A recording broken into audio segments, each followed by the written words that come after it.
I am here today to discuss the Atlas experiment at the Large Hadron Collider at CERN in Geneva, Switzerland.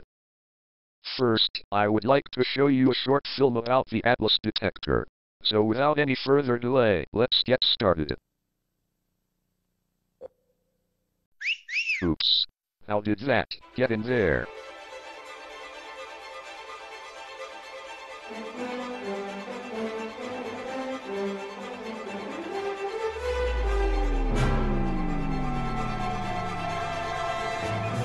In a 27-kilometer underground ring near Geneva, protons are accelerated to near the speed of light and collided.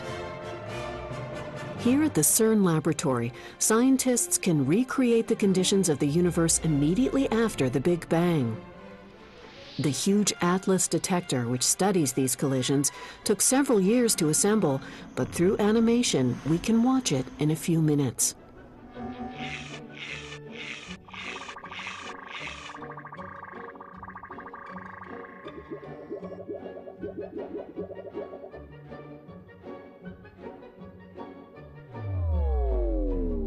Throughout much of the Atlas detector, there is an intense magnetic field.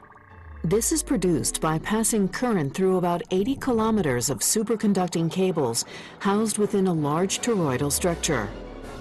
This enables Atlas to maintain one of the world's largest volumes of intense magnetic field. It is important to measure the energies of particles which pass through the detector.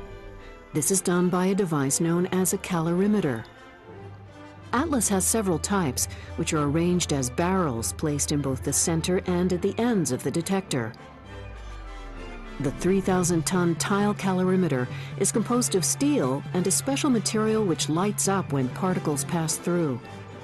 The tile calorimeter surrounds a second calorimeter, which consists of lead bathed in liquid argon, which is cooled to -180 degrees Celsius.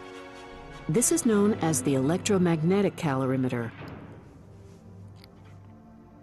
Outside of the calorimeter, there is a further component which measures the trajectory of charged particles called muons that reach the outermost layers. The surface area of this component, the muon detector, is around the size of several football fields.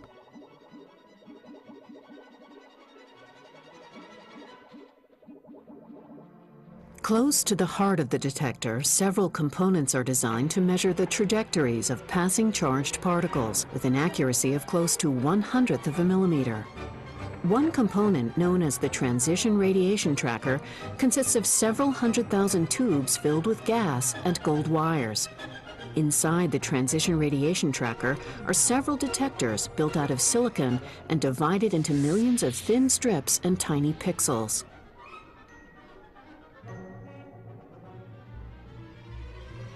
The Atlas detector is designed to measure as many particles as possible, and further detector modules are placed at the ends to measure particles produced at small angles to the proton beams. Toroidal magnets are placed at both ends of the detector to produce the intense magnetic fields that Atlas needs.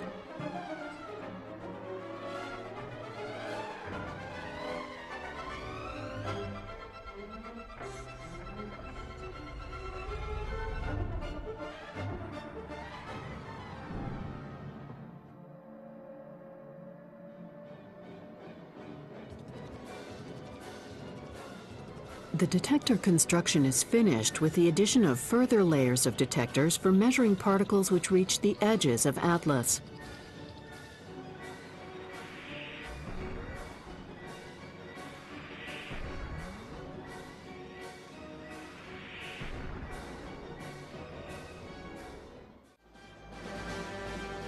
If you want to know how it all works, don't miss Episode 2, The Particles Strike Back.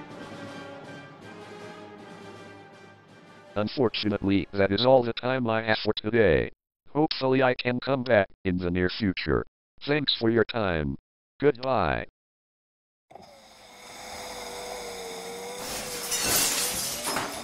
I really need to have the brakes fixed on this thing.